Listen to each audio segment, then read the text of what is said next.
Well!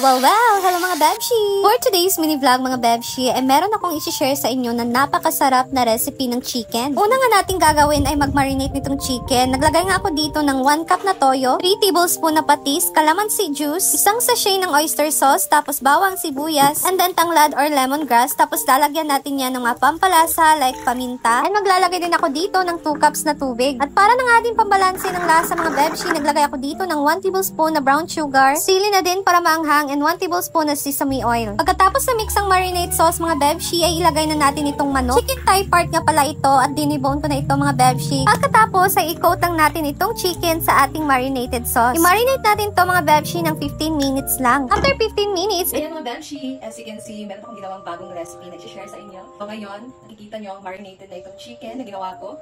Napakasarap at napakadaling recipe ng manok mga Bebshi. At dahil na-marinate ng ating manok mga Bebshi, dito naman sa kawali ay maglagay tayo ng mantika. Kung meron naman kayong butter, ay pwedeng gamitin nyo din ang butter instead na oil. Sunod ay iprito muna natin itong marinated na manok. Baliktarin lang ito mga Bebshi para naman yung kabila naman ng maluto. Kung hindi nyo pa nasubukan ang recipe na to mga Bebshi, ay naku, subukan nyo na din ito. Pagka ganitong itsura na ang manok mga Bebshi, ay pwede na din natin itong hanguin. Okay lang na hindi masyadong maluto yung loob mga Bebshi since lulutuin pa natin yan mamaya. Tapos kung nahango itong una kong prinito mga Bebshi, ay prituin ko pa ulit itong natitira pang marinated chicken. At nang naprito ko na lahat itong manok mga Bebshi, inuwas ko na dito sa kawali itong marinated sauce na ginamit ko mga Bebshi sa pagmarinate nitong manok. Pagkatapos ay ilagay na natin ulit itong chicken dito sa ating kawali na meron ng marinated sauce. Tatakpan lang ito mga Bebshi at pakuluan ng mga ilang minuto. At nang kumukulo na nga ito, binuksan ko na ito mga Bebshi. Pagkatapos ay baliktarin ko lang itong manok. Hayaan lang natin itong kumukulo mga Bebshi hanggang sa maging sticky na din ang kanyang sabaw. At kapag medyo sticky na nga itong sabaw mga Bebshi, baliktarin lang agad itong manok para talaga pantay ang kanyang lasa. Nangangamoy ulam talaga ang buong bahay mga Bebshi dahil nga naman ang bango-bango at para ka talagang naglitsyon manok. Dala na din na merong tanglad na nilagay mga Bebshi kaya sobrang bango talaga. Pagka ganyan na nga itsura ng manok mga Bebshi, ay saktong naluto na nga ito. Dahil naluto na nga itong ating soy glazed chicken, kumuha na nga din ako dito mga Bebshi para hiwain na din. Grabe, ang bango talaga at itsura pa lang talaga mga Bebshi, sobrang sarap na. Ano pa bang hinihintay nyo mga Bebshi? Subukan nyo na din ang recipe na to. Talaga namang mapapawaw ka sa sarap. Uy!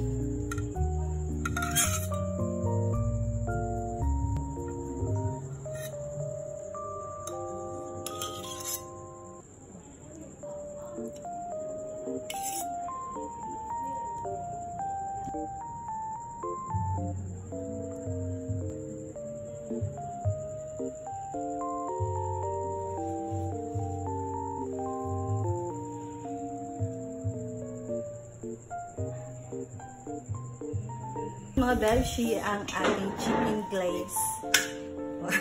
So, titikman ko na.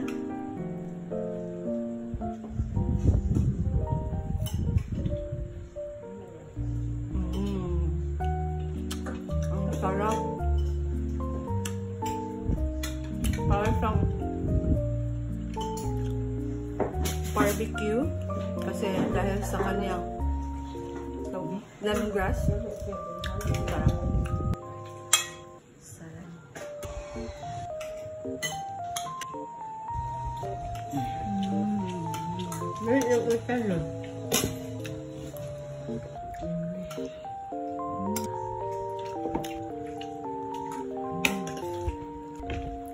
Sobrang dami nang nakain ko nito mga Bebshi. Kaya naman, that's all for today. And thank you so much for watching. Please visit my YouTube channel na din, Simply Amore, and you can watch my video there. And please na din, don't skip the ads. Thank you and see you to my next video. Bye!